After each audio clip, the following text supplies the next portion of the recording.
The puppets were terrific, and that's all that mattered. Who exactly Harry, Foreman, and Roddy were, and what their lives were like, didn't seem very important to me then. It wasn't until we'd moved to California that I gradually began learning more about them. Somewhere along, I guess I'd been told they were gay, but at 12 or 13, I had only the foggiest notion of what that meant. I simply knew them as magical entertainers, but as I eventually discovered, Harry, Roddy, and Foreman were a family which traveled, lived, and worked together for most of their 70-year-long career. So for me, getting to know them has been something of a revelation. Roddy had died, and Harry and Foreman were almost 90 when I started gathering photos and interviews others had made with them over the years, and decided to document their lives on my own.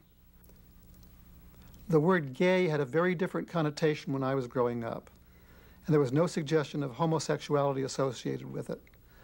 But we did have a dictionary full of colorfully disparaging words at our disposal. We snickered at the latest homo joke, and I'm afraid we hadn't the slightest notion of what made such people tick. I knew something was different in me. I felt differently. I never cared a lot about the things most boys like to do, baseball and stuff. I'd rather read a book, read a fairy story, and pretend I was probably the princess or something or other. I suppose I was what would be called a sissy in a way. But it didn't bother me too much, and I grew up and became, I would thought, sort of a normal child. And then I went to the university and discovered that Harry was there. He was a second cousin whom I had never met. My first year at college, my parents got me a room with a retired Methodist minister. They thought I'd be quite safe there. But that was a little too much for me, and when I had a chance to move in with the Barnett family, that's what I did, and Harry and I shared a room. And we became, I say, sort of in an adolescent kind of way, lovers, I suppose. We never talked about it, of course, and our gay friends never came to the house.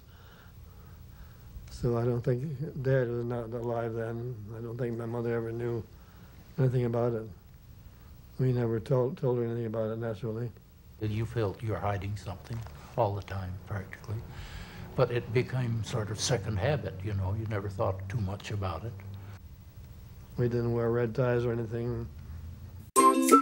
הפסטיבל הבינלאומי לתיאטרון ולסרטי בובות בחולון, גם לילדים וגם למבוגרים. 18 עד 27 ביולי. פרטים באתר המרכז לתיאטרון בובות.